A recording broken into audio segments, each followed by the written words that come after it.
Philippe Marteau, gastroentérologue, hôpital Lariboisière. Je dirige le département médico-chirurgical de pathologie digestive et je préside le comité de liaison alimentation-nutrition. Alors, qu'est-ce qu'un probiotique? Un probiotique, c'est un micro-organisme, un microbe qui, ingéré vivant, est capable de faire quelque chose de bénéfique pour l'hôte qui l'ingère. Et par définition, c'est ceux qui contiennent des bonnes bactéries qu'on peut appeler probiotiques. On ne peut pas appeler probiotique tout produit comme ça. Il faut qu'il y ait des démonstrations chez l'homme d'un bénéfice réel. Les mécanismes d'action d'un probiotique ou de bactéries ou de microbes dans l'intestin sont très nombreux. Les microbes peuvent faire énormément de choses. Mais il y a des découvertes ces, on va dire, 15 dernières années que les microbes peuvent renforcer l'immunité, par exemple. On les perçoit grâce à des récepteurs sur nos cellules et ils stimulent les défenses naturelles.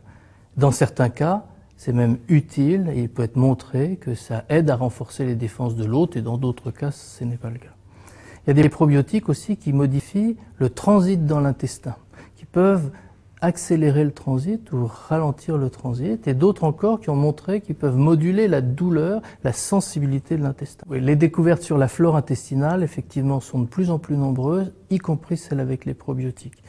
La flore intestinale, on avait du mal à l'étudier et maintenant c'est de plus en plus facile grâce à la biologie moléculaire, où on est capable de voir ce que font les microbes, qui ils sont dans l'intestin, comment ils évoluent. Ça a beaucoup relancé les études où on cherche à moduler la flore quand on s'aperçoit qu'elle est perturbée, par exemple par les antibiotiques, mais aussi dans certaines maladies.